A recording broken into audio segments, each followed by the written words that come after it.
Now, while Donald Trump is tweeting about that, he's ignoring what's happening in Puerto Rico, devastated by hurricanes. He's also ignoring how his repeal effort of the Affordable Care Act is falling apart on Capitol Hill.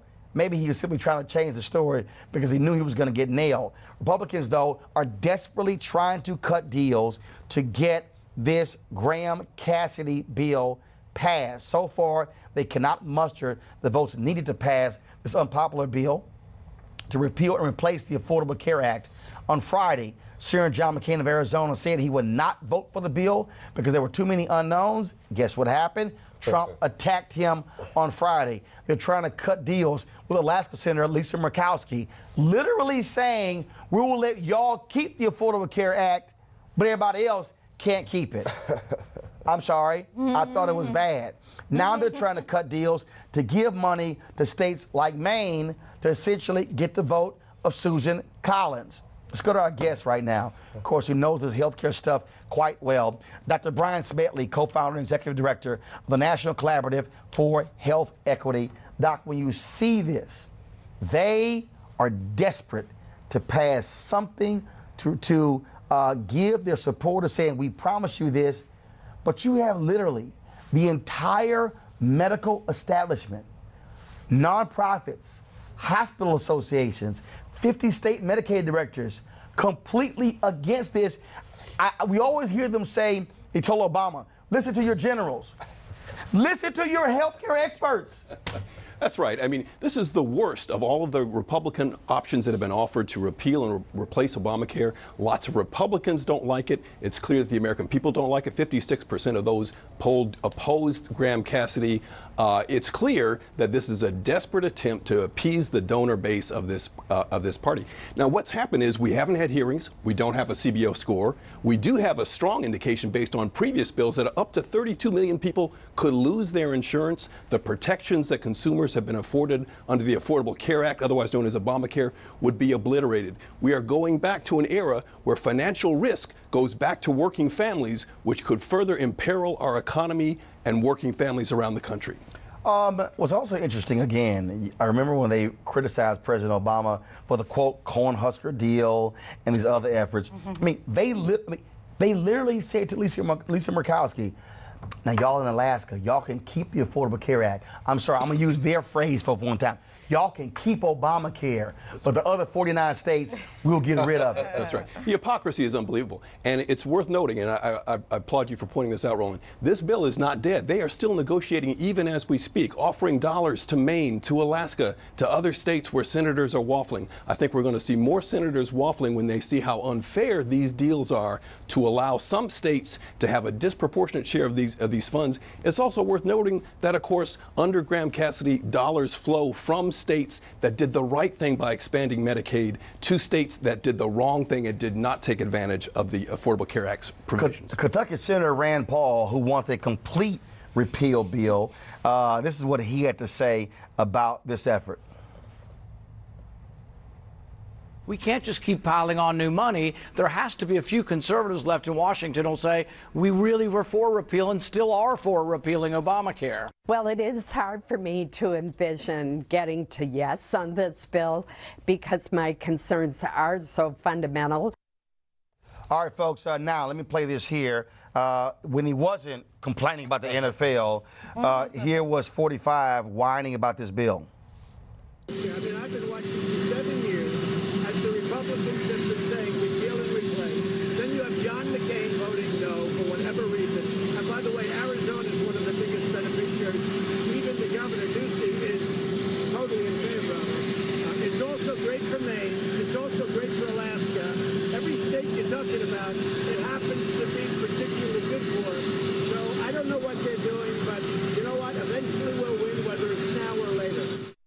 It is hilarious, Eugene, how he argues it's good for every state when literally American Cancer Society, American Heart Association, American Lung Association, the March of Dimes, I can go on and on, the hospital associations, the 50 state Medicaid directors, all of these folks, the insurance industry is, it's like I don't recall ever everybody's united seeing this, unprecedented, this level of opposition by the healthcare industry to a healthcare bill.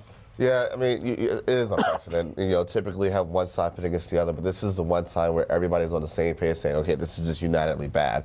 I'm not a fan of Obamacare. I'm not a fan of the taxes that came with Obamacare. I'm not a fan of the restrictive access that has come with Obamacare, the skyrocketing premiums. But by the same token, I think this is a bad bill. I think if we're going to do actual health care reform, we need to do actual health care reform that increases access and lowers the cost. Not just that